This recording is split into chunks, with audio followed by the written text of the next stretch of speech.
तो हेलो दोस्तों, स्वागत है आप सब लोगों का सम्राट अकेडमी में। तो दोस्तों, मेरा नाम है आकाश। दोस्तों, इस वीडियो में हम बात करने वाले हैं सामाजिक विज्ञान के कुछ 10 महत्वपूर्ण प्रश्न। बहुत ही ज़्यादा इंपॉर्टेंट प्रश्न है दोस्तों। इस प्रश्न को आपको एग्जाम हॉल में किसी कीमत पर तैयार करके जाना है। यह इतना इंपॉर्टेंट क्वेश्चन है कि इसकी मैं तारीफ नहीं कर सकता। ठीक है, बहुत ही ज़्यादा इंपॉर्टेंट है। बस इसको आप बढ़िया से याद करके एग्जाम हॉल में पहुँच जाइए। ठीक है, तो इस वीडियो शुरू से लेकर लास्ट तक देखिए। अगर चैनल पर आप नए हैं तो प्लीज़ चैनल को सब्सक्राइब कर लीजिए और बेल आइकन को प्रेस कर लीजिए। ठीक है, और ज़्यादा से ज़्यादा इस वीडियो को शेयर कीजिएगा। तो चलिए मैं पहला क्वेश्चन पढ़ के आपको बताता हूँ। ठीक है, आप नोट कीजिएगा। क्वेश्चन नंबर पहला यह है कि मृदा अपरदन क्या है। ठीक है, मृदा अपरदन क्या है। तो दोस्तों, इसका उत्तर आप दे पाएंगे कि जल तथा पवन जैसी प्राकृतिक शक्तियों द्वारा भूमि की ऊपरी परत के शीघ्रता से बहाव को मृदा अपरदन कहते हैं। मृदा अपरदन वेरी मोस्ट इंपॉर्टेंट क्वेश्चन है। इस क्वेश्चन को आपको तैयार करके जाना है किसी कीमत पे एग्जाम हॉल में आपको। ठीक है, चलिए क्वेश्चन नंबर दूसरा पढ़ते हैं। क्वेश्चन नंबर दूसरा आप समझने की कोशिश कीजिएगा। क्वेश्चन नंबर दूसरा दोस्तों यह है, संसाधन से आप क्या समझते हैं। तो उत्तर आप दे पाएंगे कि पर्यावरण में उपलब्ध वह प्रत्येक वस्तु जो हमारी आवश्यकताओं को पूर्ति करने में सक्षम है और जिसे बनाने के लिए प्रौद्योगिकी उपलब्ध है तथा जो आर्थिक रूप से संभाव्य और सांस्कृतिक रूप में मान्य है, संसाधन कहलाती है। ठीक है, तो चलिए दोस्तों, उम्मीद करता हूँ क्वेश्चन नंबर पहला और दूसरा क्लियर हो चुका होगा आप लोगों को। चलिए क्वेश्चन नंबर तीसरे की ओर बढ़ चलते हैं। क्वेश्चन नंबर तीसरा देखते हैं, संसाधन नियोजन क्या है, संसाधन नियोजन क्यों आवश्यक है, 3 कारण स्पष्ट कीजिए। तो आप इसका उत्तर दे पाएंगे कि संसाधन नियोजन से आशय उपलब्ध संसाधनों की पहचान और मात्रा के साथ साथ उनके उचित विकास से है। संसाधन विकास योजना राष्ट्रीय विकास लक्ष्यों के अनुरूप होने चाहिए। भारत में संसाधन विशाल मात्रा में उपलब्ध है, लेकिन उनका विकास अपर्याप्त है या उन्हें असमान रूप से वितरित किया जाता है। संसाधनों के नियोजन की आवश्यकता निम्नलिखित कारणों से आवश्यक है। तो भाई किन किन कारणों से आवश्यक थे, यहाँ कारण आप दे सकते हैं कि संसाधनों की बर्बादी पर रोक लगती है, पर्यावरण प्रदूषण मुक्त हो जाता है, वर्तमान समकालीन समय में सभी को संसाधन प्राप्त होते हैं। ठीक है, चलिए एक पॉइंट और है, उसको हम देख लेते हैं। दूसरा पॉइंट है, मतलब लास्ट इसका पॉइंट, कि इसको भावी पीढ़ी की आवश्यकता पूर्ति के लिए बनाए रखा जाता है।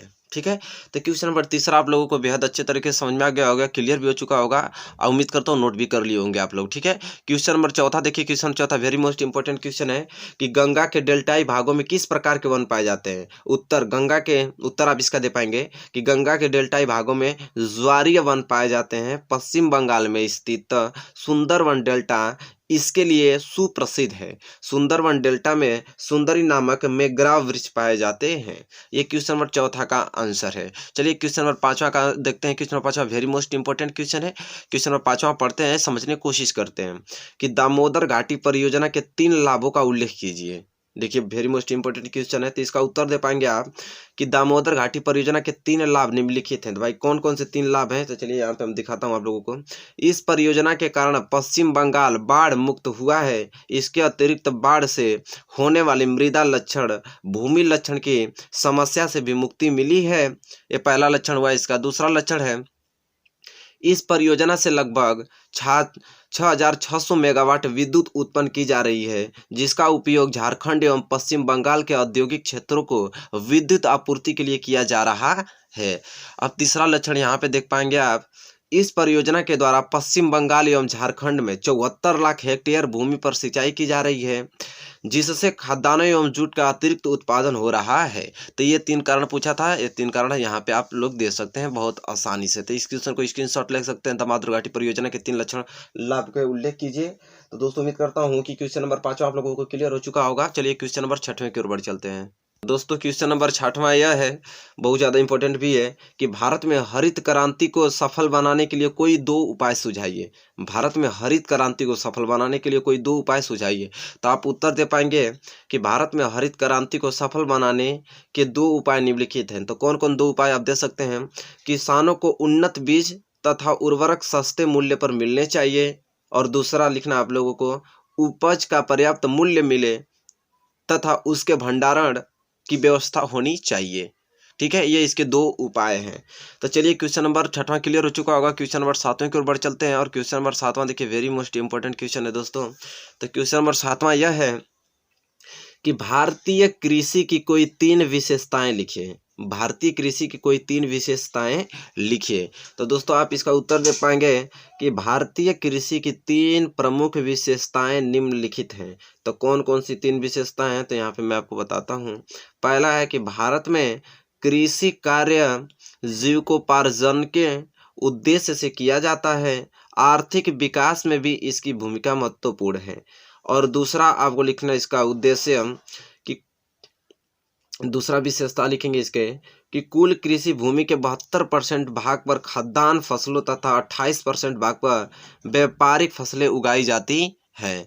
ठीक है। और तीसरा इसका लिखना है विशेषता कि कुछ उद्योगों के संचालन में कृषि उत्पाद जैसे कपास, चाय, रेशम, कहवा, गन्ना की भूमि का महत्वपूर्ण मानी जाती है। तो दोस्तों यह था क्वेश्चन नंबर 7वें का आंसर। उम्मीद करता हूँ क्वेश्चन नंबर 7वां को क्लियर हो चुका होगा। तो चलिए दोस्तों, अगर वीडियो पसंद आए तो प्लीज़ इसे लाइक जरूर कीजिएगा। और चलिए अब हम बढ़ चलते हैं क्वेश्चन नंबर 8वें की ओर, और क्वेश्चन नंबर 8वां को देखते हैं। चलिए दोस्तों क्वेश्चन नंबर 8वां देख लेते हैं। क्वेश्चन नंबर 8वां वेरी मोस्ट इंपोर्टेंट क्वेश्चन है कि भारत में चाय तथा कहवा के उत्पादन क्षेत्र बताइए। ठीक है, भारत में चाय तथा कहवा के उत्पादन क्षेत्र बताइए। तो चलिए दोस्तों हम इसका उत्तर आप दे पाएंगे। पहले हेडिंग डालिए चाय, चाय के बारे में डिस्कस करते हैं, जिसे इंग्लिश में टी बोलते हैं। तो इसका उत्तर आप दे पाएंगे कि चाय भारत का प्रमुख पेय पदार्थ है। चाय उत्पादन में विश्व में भारत का प्रथम स्थान है। भारत में विश्व की 28.3% चाय का उत्पादन होता है। भारत में चाय उत्पादित करने वाले 2 प्रमुख राज्य असम तथा पश्चिम बंगाल हैं।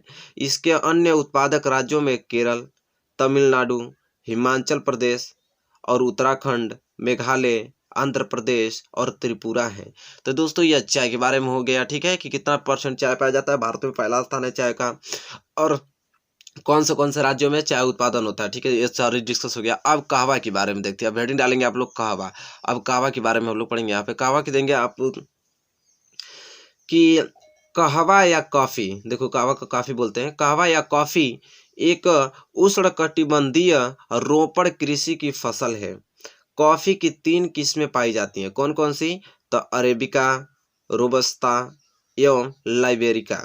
ठीक है, भारत अधिकतर उत्तम किस्म की अरेबिका कॉफी का उत्पादन करता है। भारत अधिकतर किस किस्म का करता है? तो अरेबिका कॉफी का उत्पादन अधिक करता है भारत।